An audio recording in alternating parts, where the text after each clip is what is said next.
A moral cristã e a moral burguesa ainda não aceitam com naturalidade este tema de sempre. A força subversiva, transgressora e transformadora do Eros choca inevitavelmente com a ordem estabelecida. O erotismo é o vasto campo em que se manifesta o desejo e o prazer sexual, pelo que se poderá perguntar se há arte enraizadamente humana que não seja animada por esse impulso vivo. O erotismo na arte moderna portuguesa, tema do canal aberto de hoje. Um tema ousado, sobre o qual temos a ambição de que possa juntar-se a nós através dos telefones 795-0593 ou 795-0594. Connosco temos Teresa Castro Daire, escritora, Edgardo Xavier, crítico e pintor, Francisco Simões, escultor e António Sem, pintor. A todos, eu começo por cumprimentar e agradecer terem aceito o convite para vir falar exatamente deste tema, que é não só polémico, como, enfim, de algum modo ousado, dizia eu no início do programa, e, enfim, ousados, queremos nós que os nossos espectadores sejam também e que possam participar em direto neste canal aberto. Eu começava por perguntar ao Edgardo Xavier, que de facto é crítico, mas que é pintor também. No início desta apresentação eu disse que de facto o erotismo era o vasto campo em que se manifesta o desejo e o prazer sexual, e se realmente se poderá perguntar se uma arte enraizadamente humana pode existir sem que seja animado por este impulso, se assim podemos dizer, vivo, mas que é sexual, profundamente sexual. Eu pessoalmente penso que não. Penso que não, porque apreciando a obra daqueles que chegam a velhos e se demitem desse erotismo mais presente realmente na juventude e na maturidade, constatamos facilmente que essa obra acaba por ficar delida, sem garra, sem força, o que quer dizer que pela positiva a presença de uma animação erótica, de um espírito todo voltado para a vida, e é disso que se trata quando se fala de erotismo, também é disso que se fala quando se trata de erotismo, necessariamente vai motivar as pessoas para uma criatividade diferente, não é? Como crítico, como pintor, poderá com certeza ter uma determinada posição, como crítico de arte, é influenciado de algum modo por este aspecto, ou para si a arte não tem, aliás, apesar de dizer que não lhe parece que a arte não tenha presente este impulso, parece-lhe que, na sua apreciação, porque eu acho que um crítico tem sempre realmente um critério muito pessoal, não é? É muito subjetivo. Entra essa componente? Eu penso que sim, e vou mais longe para dizer, quer dizer, hoje não estarei tão radical, mas tempos houve em que eu pensava que não havia arte sem uma presença indireta de sexo. E essa presença manifesta-se a muitos níveis. Deixe-me interromper e perguntar-lhe, eu antes queria fazer uma retificação, há pouco vi a legenda debaixo do seu nome, não é Edgar Xavier, mas Edgardo Xavier. Portanto, penso que foi uma falha nossa. Edgardo, há pouco dizia-me que, e aliás está a acabar de dizer que teve já essa posição profundamente radical. Não lhe parece que também ter essa posição será altamente redutora de todas as outras formas de arte?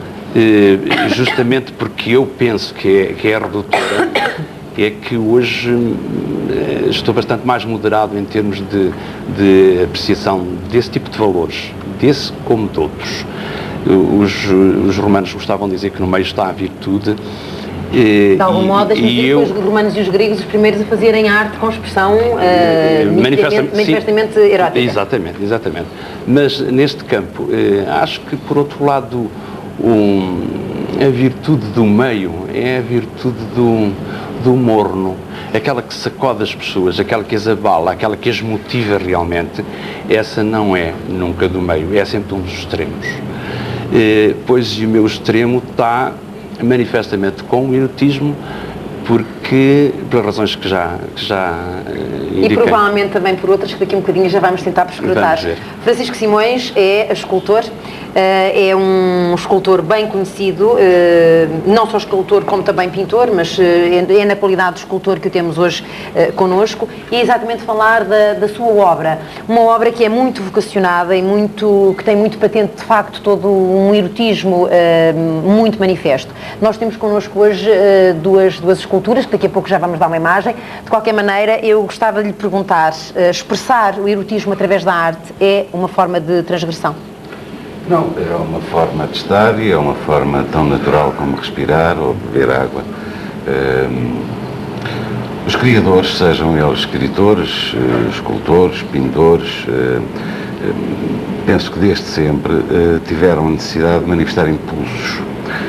O erotismo é exatamente um desses impulsos, quer dizer, há várias formas, há vários ismos para expressar os impulsos da arte, seja literária, seja pictórica, seja escultórica.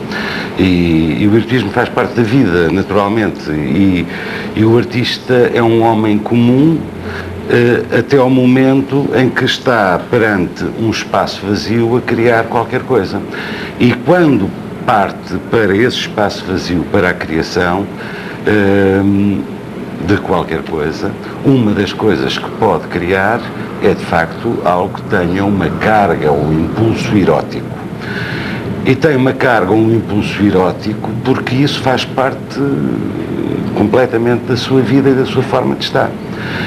Quando, no meu caso, faço uma escultura, em princípio, se a escultura ou o tema é livre, eu estou a criar, por exemplo, uma mulher, ou a interpretar uma mulher, ela pode ser erótica ou, pura e simplesmente, não ser. Quer dizer, e há casos em que um nu não tem nada de erótico, é uma interpretação plástica de um corpo de mulher.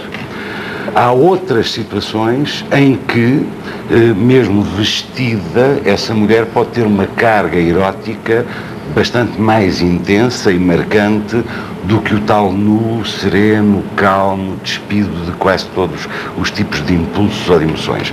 O erotismo é, pois, uma emoção que plasticamente, de alguma maneira, se transmite, muitas vezes por uma simples atitude. Há na forma, há naquela presença física, há até num vestido, algo que sugere, que nos emociona. Então, no seu caso, na sua opinião, Francisco, uma sugestão muitas vezes é muito mais importante, catalisadora, portanto, de um sentimento de erotismo ou de uma sensação de erotismo do que propriamente o que é desnudado. O explícito muitas vezes não é forçosamente erótico. Repare no seguinte. Muitas vezes não é mesmo erotismo. Uma fotografia muito mal feita, de um bom modelo, e digamos até, falemos por exemplo de uma cópula, um homem e uma mulher que praticam um ato sexual e que é fotografado cruamente, friamente, não é necessariamente e quase seguramente não é erótico. Agora repare, falando de fotografia, um bom fotógrafo que ilumine muito bem, que componha muito bem esse espaço e que de facto faça a mesma fotografia, mas com um outro sentido, ele de facto foi capaz de, se calhar, de fazer uma representação fotográfica erótica. O artista plástico, quanto mais recriar, quanto mais reinterpretar, quanto mais e melhor compuser estes elementos, homem e mulher, numa atitude que seria de uma cópula, e quanto mais criação, imaginação e recriação existir, mais próximo estará de atingir uma expressão erótica. Uma representação crua é quase seguramente não erótica. Eu quero-me parecer então que está a acrescentar dois elementos que são capazes de ser fundamentais, que são, portanto, diria, a cor, luz-cor, que podem ser determinantes para o transformar de uma realidade, acrescentar-lhe, neste caso, por exemplo, uma pintura. António é pintor, faz muitas vezes nus e quadros eróticos, não quer dizer que seja uma temática constante do seu trabalho, mas de algum modo, provavelmente, para isso contribui de forma fundamental a cor e a luz. Sim, de qualquer maneira, o que eu queria dizer, e faço aqui uma distinção, para mim, eu faço uma separação entre o erotismo e o sexual. Para mim, erotismo é exaltação.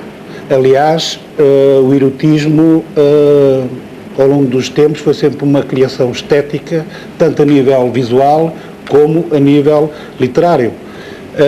O Francisco Simões disse há pouco, e eu Recordo-me, por exemplo, um quadro extremamente famoso, O Beijo. É um quadro que é erótico, embora esteja vestido, e os primeiros pintores, em termos de erotismo, que eu saiba, usaram as roupas, e eram as roupas, foi o início do erotismo, as roupas... Não tão explícito, não é? Explícito.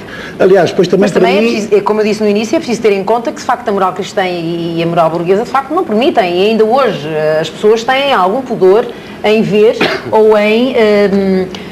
até em comprar, provavelmente, ou olhar, observar simplesmente. Eu acho que o pudor é uma coisa que ainda existe, não é? Certo, as pessoas sentem-se de algum modo, muitas vezes ali, numa obra de arte, muitas vezes está ali retratado os seus próprios fantasmas, as suas próprias reminiscências da infância, não é? Aliás, eu tenho uma experiência própria de ver gente que gosta do quadro e que não o adquire e que pede em off: olha, não se importa que eu fale sobre este trabalho seu e na possibilidade de o adquirir depois, quer dizer, em público, num espaço aberto que é uma inauguração de pintura?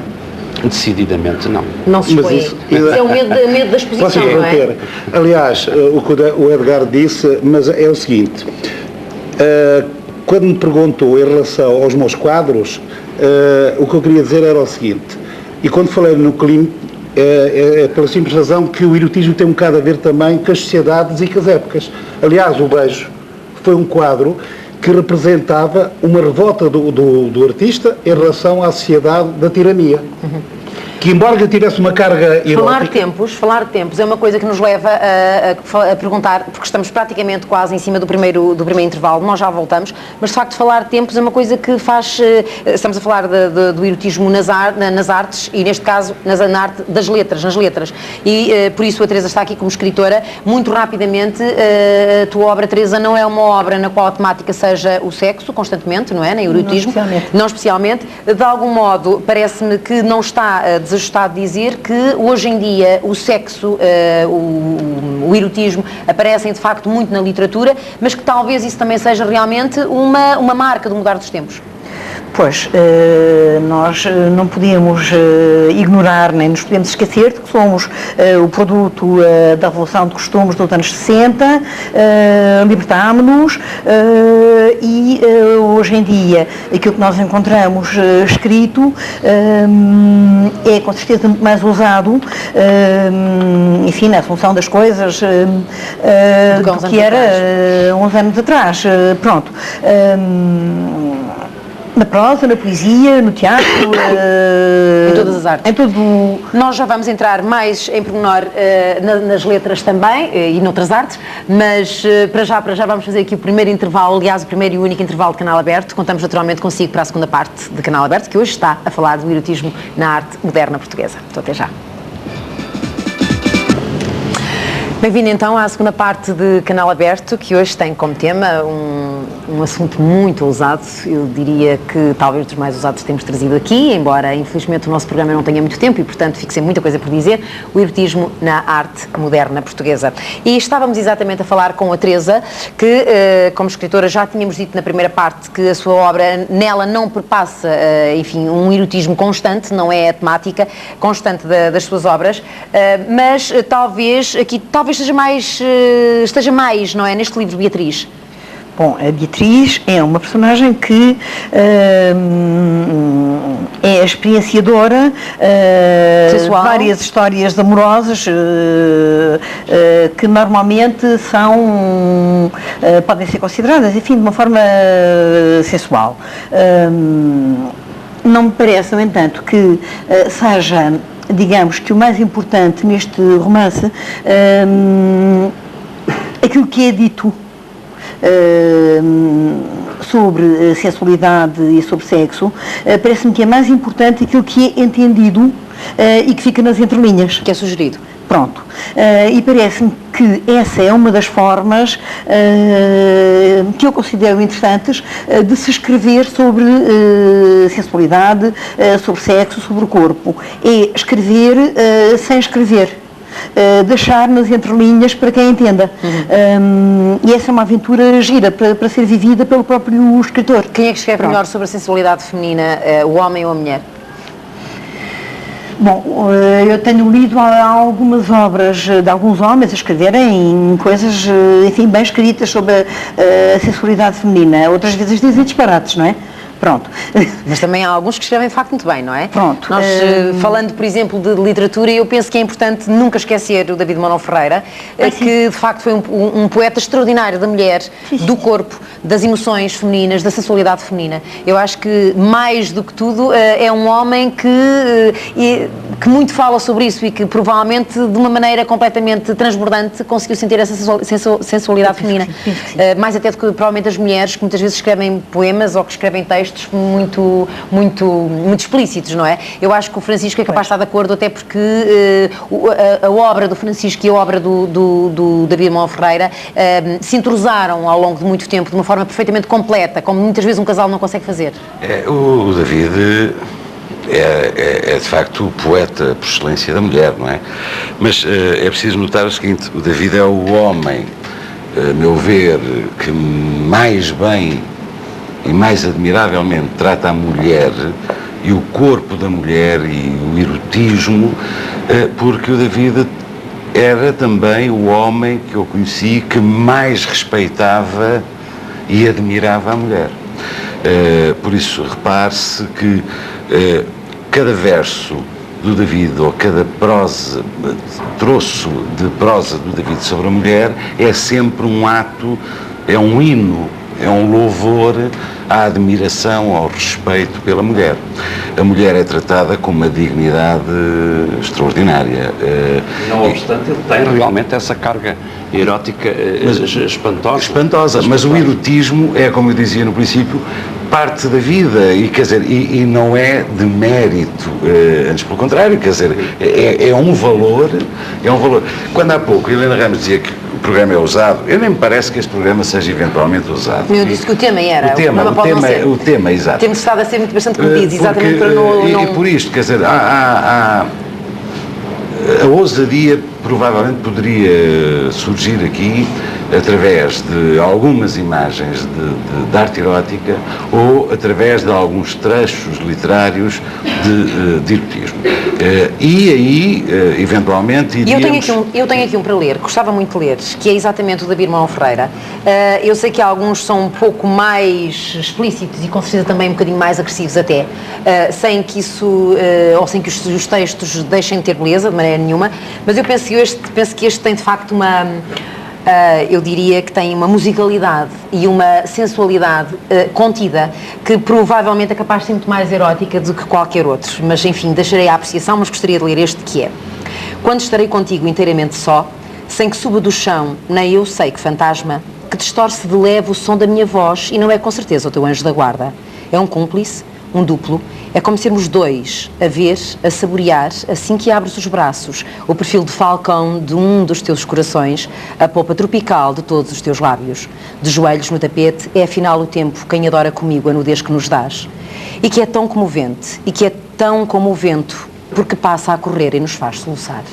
Eu penso que ele realmente é realmente muito belo. É extraordinariamente bonito. É muito belo, mas deixem-me também de falar aqui, desta vez numa outra mulher, que eu admiro há muitos anos e cujas palavras me ajudaram de certo modo a crescer para a sensibilidade das coisas, designadamente neste campo do erotismo, Maria Teresa Horta, quem gostaria de prestar preito da minha maior admiração, porque sinto as palavras dela com uma emoção especial. Maria Teresa Horta tem a capacidade de abordar até eventualmente o relacionamento cru enfim, determinada intimidade dos humanos, com uma elegância e um cristal na palavra que eu acho perfeitamente inexcedíveis.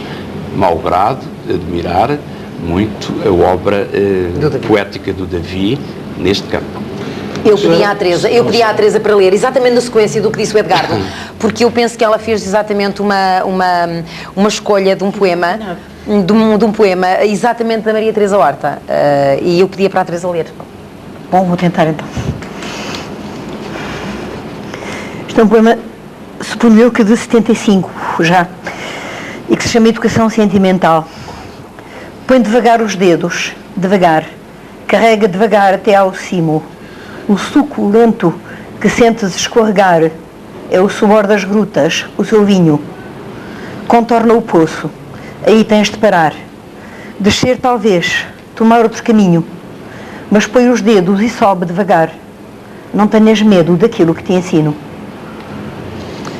Eu acho que é exatamente, não é? Aquilo que disse há pouco, a elegância com que, Não de contes facto, do meu ela... vestido que tiro pela cabeça, nem que cerros cortinados para uma sombra mais espessa. É realmente... Espero que elas estejam a ver já agora. Aliás, Francisco, aliás, eu... posso, Diz. aliás, há vários escritores portugueses ligados ao erotismo e à sensualidade, não só a Maribel da Costa, o Meli Castro, a Ana Atla, imensos. Agora, o que eu acho engraçado é a simbiose aqui entre o David Mourão Ferreira, que realmente é um expoente máximo, sem dúvida, com as esculturas do Francisco Simões. Este pacto, escultor... Exatamente, como eu dizia há pouco, penso que encontraram um casamento perfeito, não é? Escritor é realmente notável e penso, se não estou em erro, o Amor Feliz vai na 11ª edição, sempre com capas suas, não é? Eu pedia ao Bento da Costa, aliás, antes disso, nós temos aqui duas esculturas que o Francisco Simões nos trouxe, mas temos em linha a Guilhermina de Portugal de Braga, que nos está a ligar. Eu peço imensa desculpa termos estado ainda aqui a fazer uma leitura. Seja bem-vinda ao canal aberto. E não tem importância, muito boa tarde e cumprimento todos os presentes. Está-me a ouvir? Já não está em linha? Estou. Bom, se não está então em linha, de facto temos aqui duas esculturas que eu acho que são muito significativas do trabalho do Francisco. O primeiro, Francisco, pedia-lhe que efetivamente apresentasse estes dois trabalhos e depois pedia ao Edgardo Xavier, que realmente é um crítico e como crítico aqui está também, que fizesse a sua crítica. E a pedir mais um pouco enquanto o Francisco comenta os trabalhos que trouxe. A primeira estátua... É uma escultura em mármore e que... Dado o tema, eu pretendi trazer uma escultura que, sendo erótica, é também simbólica, em que eu pretendo, digamos, aqui um resultado que é a fusão dos opostos. Temos que a figura vista de um dos lados é uma mulher, é uma deusa, será uma deusa da fertilidade, com os símbolos da fertilidade, e vista do outro lado é um falo, por isso temos exatamente os opostos. O aparecimento de um falo como um símbolo erótico pode, para algumas pessoas, ser chocante, eventualmente. Eu só recordo, por exemplo, um santuário japonês, qualquer santuário japonês do século XVII, século XVI, século XVIII, a peça de adoração, de veneração, eram esculturas magníficas de falos. O problema étnico e cultural no erotismo também é uma vertente que nós não podemos esquecer, nós ocidentais e os orientais, a postura e o comportamento das pessoas perante uma obra de arte erótica ou simbólica com uma carga erótica é completamente distinta. A outra trata-se de um torso de mulher. A outra pedia a um... É uma figura também em mármore, mais despojada em relação àquilo que eu tradicionalmente faço, mas em que, digamos, o ênfase dado aos seios desta escultura, aos seios desta mulher, a simplicidade... Já estamos a ver, não é? Que se observa agora, com toda a depuração que a própria figura tem para dar aos seios, e neste caso aos seios, uma carga ou uma simbologia erótica mais acentuada.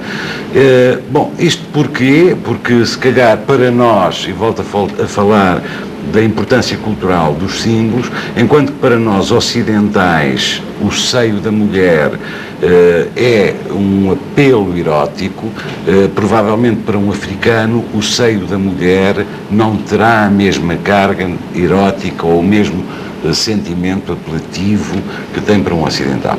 Por isso, ao falarmos de erotismo, temos que falar de fatores históricos, culturais, étnicos, geográficos, etc. E quando falas no erotismo dos africanos, lembrei-me imediatamente da esteatopigia, que é, afinal, o poder da nádega feminina nos povos da Namíbia, no sul, mas aquilo que tu acabaste de dizer sobre o poder erótico dos seios em África, deixa-me corrigir-te, ele é francamente forte, apelativo e forte também lá, de tal maneira que, de facto, quando o culminar de todo o namoro acaba na fertilidade da mulher, e quando a mulher acaba por gerar a criança, para que ele se não imponha a outros machos do clã, do agrupamento da aldeia,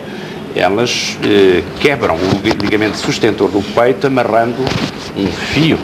Razão porque os peitos da mulher multípara são bem baixos, não é? Sobre a obra do Francisco Simões, e uma vez que me introduziram também neste papel nem sempre grato de crítico. Eu já agora gostava de interromper e fazer-lhe uma pergunta perfeitamente, provavelmente vou ter uma resposta de lá para Alice, mas porquê que um crítico é crítico? Eu acho que é uma pergunta que eu toda a vida quis fazer, e acho que ninguém tem coragem de fazer esta pergunta, não é? Porquê que um crítico é crítico? E que fez muito bem em fazer, na medida em que não tem transcendência nenhuma. O crítico, como eu penso que sou, quer dizer, só posso falar por mim, o crítico é aquele que tem como cicuta permanente a vontade de fazer análises para além daquilo que é corrente e de expressar, afinal, o resultado dessas mesmas análises. Eu sinto-me crítico, não só enquanto faço análises sobre artes plásticas, de certo modo isso faz parte da minha formação, da minha profissão, mas sinto-me crítico todos os momentos do meu dia. Quer dizer, essas análises canalizo-as sempre para uma apreciação de valor. Esse é o cômputo final. Edgardo, o senhor é pintor também, portanto, no seu caso não se porá. E eu diria a outro qualquer, é crítico porque, como muitas pessoas dizem, é crítico porque não sabe fazer mais nada. No seu caso eu não diria uma coisa dessas, obviamente. Mas só que isso foi importante para mim.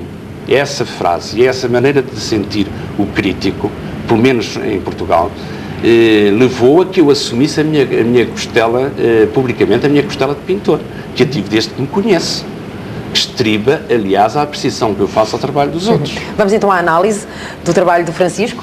Bom, o trabalho de Francisco, eu penso que ele não é comum, mas ele, enquanto autor, analisou os pontos cruciais do seu trabalho, como os sentiu e os objetivos que teve enquanto construtor das peças que acabámos de ver.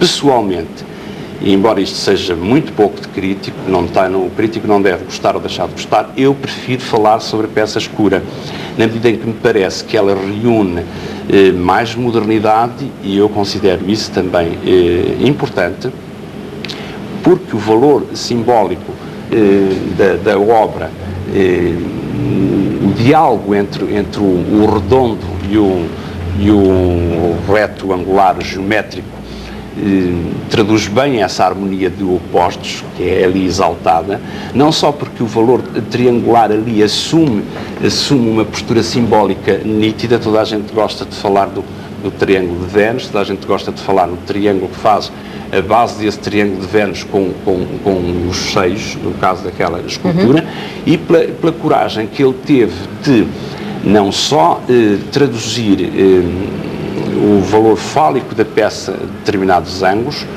como assumir que deliberadamente quis construir esse falo. Acho que o Francisco conseguiu realmente uma coisa, uma síntese bastante feliz naquele trabalho. E aproveito para dizer que é dos escultores que em Portugal melhor trata o corpo da mulher. Parece-lhe que tratar o corpo da mulher pode ser uma forma de o conhecer melhor? Não necessariamente. Não? Não necessariamente. Vou perguntar. Não tenho que me responder de forma afirmativa. Nunca pensei nisso. Eu, de facto, a mulher é o centro do meu trabalho. Eu considero a coisa mais bonita do mundo a mulher. É curioso, quer dizer, eu sou um homem que gosto das coisas, eu gosto da natureza, eu gosto do mar, eu gosto das árvores, eu gosto dos pássaros, eu gosto das pessoas, mas considero que aquilo que há de mais perfeito e de mais belo é, de facto, a mulher. E é uma fonte de inspiração permanente. Eu acho que é inesgotável, que se consegue ver a mulher desenhar, esculpir, pintar, sempre de forma diferente, e é sempre bonita. E eu acho que cada vez mais a mulher me catapultar para outras visões da própria mulher. Associa-se só a isto uma coisa que eu acho que é fundamental. É que eu estou a falar de mulheres e estou a falar de escultura de mulheres de pedra. É que as pedras em si têm uma textura, têm uma cor, uma luminosidade, uma transparência que nos dão também uma outra coisa que eu acho extraordinária, que é a pele. E são peles fantásticas ao toque, à vista, tudo isso. Por isso, sobre a mulher, só posso dizer isto. Posso fazer uma pergunta, Francisco, no seu trabalho, porque o erotismo está sempre muito presente e porque há sempre muito o corpo da mulher, eu posso dizer que é de algum modo, ou poder-se-á considerar uma retoma de novas experiências sensoriais? Sempre a retoma? É sempre uma retoma, quer dizer, aliás, um artista quando começa, a partir daí, por muitas voltas e esses que faça, quer dizer, cada passo seguinte é uma retoma do que fez para trás, nem que seja inconsciente. Nunca mais há nada que se desligue. E se isso acontecer, eu não conheço casos em que aconteça, mas se acontecer que haja uma ruptura em que de facto nasce outro artista, quer dizer, não é a mesma pessoa. Um artista, no dia em que sai de uma escola de belas artes, ou sem ser de escola de belas artes, e diz, eu vou ser artista, e começou conscientemente a criar, até ao fim da vida, cada passo é sempre uma retoma. Isso é inevitável. Portanto, no fundo, podemos dizer que é sempre a expressão das nossas emoções, não é? Eu julgo que sim. No caso do Francisco, deixem-me acrescentar mais alguma coisa. Se há realmente um caminho preferencial para a tua obra, e eu não tenho disso dúvida nenhuma, acho que esse caminho vai inelutavelmente dar ao corpo da mulher, ao torso da mulher. Voltando novamente à literatura, Brecht foi encontrado há pouco como um autor de textos pornográficos e, curiosamente, quando se fala de sexo, deixa de haver os ricos e os pobres, os opressores e oprimidos, os exploradores e explorados e, curiosamente, o sexo... Os homens e as mulheres. E os homens e as mulheres. Portanto, passa, de facto, a haver o sexo. Na literatura romântica, eu diria que a metáfora é realmente o campo por excelência para o sexo. Neste caso... enfim, porque realmente todas estas classes deixam de existir, podemos dizer que o sexo é universal, que está acima de tudo o que é, enfim, divisão da sociedade, está acima da sociedade. Eu penso que sim, quer dizer, isso é uma coisa tão forte e tão genérica, e tão universal e tão óbvia, que de facto a única coisa que temos de comum com todos os povos, mesmo sem a prática do Esperanto, é realmente a comoção comum. Não é? É o sentimento comum daquilo que é de todos, que pertence a todos e que não se realiza na ausência do outro, não é? E, portanto, Brecht, posso perfeitamente, com a devida distância, enquanto tema, pô-lo perfeitamente ao lado de qualquer grafite que se apanhe em qualquer WC. Porque o que é que a pessoa tenta? A comunicação, e é uma comunicação fácil, global, porque ela é comum. Quanto mais comum é o conceito, tanto mais forte ele se vivencia, não é? Esta é a minha opinião. Numa obra, por exemplo, uma pintura tua, António, uma pintura que tenha realmente como tema, enfim, um nu, que eventualmente tenha uma carga erótica, pode ter ou pode não ter, já falamos sobre isso, mas que tenha uma carga erótica, ali está sempre a tua sensualidade e de algum modo a sensualidade que te é transmitida, ou que portanto, que é transmitida, que é absorvida, que é assimilada e que depois volta novamente, provavelmente, enfim, um pouco gorjetada, acho que podemos dizer assim, não é, para a obra. Isto transponde, enfim, um pouco para a alimentação, não é, que às vezes alguns animais fazem para as suas crias. Eu acho que se absorve, se assimila e se transporta e se transpõe de novo para a obra, que vai ser depois novamente olhada, lida e absorvida pelos outros. Portanto, pode dizer-se que é a tua sensualidade, neste caso a do pintor e também a do objeto. É a relação do pintor com com o nu, concretamente, é uma relação de estímulo, é uma relação também de simbolismo, muito simbolismo, é também uma relação, como é de dizer, de exaltação, como no início da conversa tive, da beleza do corpo da mulher. António, ainda é outra coisa, é o manusear do material. O Simões falava há pouco no toque da pedra, na luz da pedra, e contigo com certeza é a mesma coisa. Nós temos de comum o facto de sermos pintores. Exato. E o gozo que nos dá em criar matéria, em empastar as tintas, como contraponto até para uma outra atitude e posição perante a pintura, que disse estamos a tratar, da pessoa sensível, do pincel número 1 e número 2, do risquinho tão delicado, atenção, para nós é uma outra coisa. Sim, nós exatamente. somos muito como o Eduardo Viana, empastado, porque a sensualidade e a grudice também se retiram desse material e da cor e da vivência disso tudo. A grudice, acho que é uma palavra curiosa. É uma palavra curiosa, mas havia uma outra que eu gostava de introduzir neste tema e que perguntava, Teresa, o erotismo cria uma maior cumplicidade? Se o erotismo cria uma maior publicidade, ou seja... Cumplicidade. Cumplicidade. Eu penso que sim, acho que é uma das formas que as pessoas podem utilizar quando escrevem para comunicar com aquele que futuramente será o leitor, explicitamente ou não. Sei lá, nós temos o caso de... até porque as coisas mudam muito com os tempos, não é? Sei lá, num soneto do Flor Bela Espanca, eu não posso estar à espera que a cumplicidade que se gera entre ela e eu, por exemplo, enquanto leitor, ou qualquer outra pessoa, seja a mesma que eu consigo agarrar, digamos assim, com uma pessoa mais dos meus dias. Com um poema, por exemplo... Mas isso tem apenas a ver com a forma, não é? Tem apenas a ver com a forma, justamente. Não será o conteúdo será o mesmo e é o conteúdo que eventualmente cria essa tal cumplicidade, não é? Sim, absolutamente. Estás, portanto, a separar a forma do conteúdo. Absolutamente. Neste caso, acho a forma pode ser... separar. Pois. Acho que é impossível não separar. Se a Flor Bela Espanca nos diz, sei lá,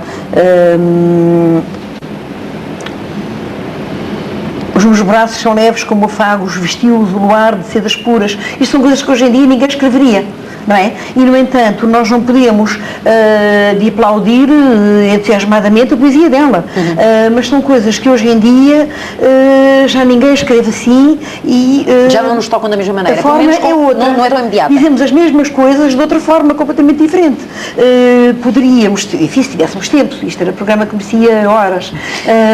Por outro lado, curiosamente, estás a falar de uma coisa que é de facto o imediatismo, penso eu, porque no fundo nós somos tocados na mesma, mas não de forma tão imediata. Não estou muito de acordo. Eu também não estou nada de acordo. A poesia erótica do Luís Camões, eu quando leio, toca-me tanto hoje como a poesia erótica, a antologia da poesia erótica de David Mourão Ferreira, que é um volume próprio, quer dizer, ou um belo poema erótico do Camões, e vão 500 anos de distância. É isso que devia chegar ao tempo. Por isso, eu penso que é isso. Aliás, sobre a Flor Bela Espanca, o próprio facto dela ter tido ocasião de comunicar da forma como o fez, altamente subversiva, logo aí propicia o erotismo, o gozo de ultrapassar eu fazia aqui um pequeno intervalo, porque nós temos em linha, eu tenho que mais uma vez pedir desculpa à Guilhermina Portugal, que finalmente agora não, já há um bom pedaço, está à espera de entrar em linha. Olá, boa tarde, Guilhermina. Boa tarde, será que ainda está aí, que não desistiu? Eu penso que me está a ouvir agora. Está-me a ouvir? Tenho a impressão que a Guilhermina de facto desistiu, não é? De entrar em linha. Eu não desisti. Eu estou a ouvi-la. Se a Guilhermina está a falar, nós não estamos a ouvir em estúdio. Se por acaso está em linha, nós não a temos no ar. Eu estou. Vamos esperar mais fração de segundo, não temos hipótese de facto de ouvir. Guilhermina, temos muita pena, mas de facto não vai conseguir entrar em programa. Desculpem, vamos então caminhando rapidamente para o fim do programa. E deixe-me acabar o meu raciocínio neste aspecto.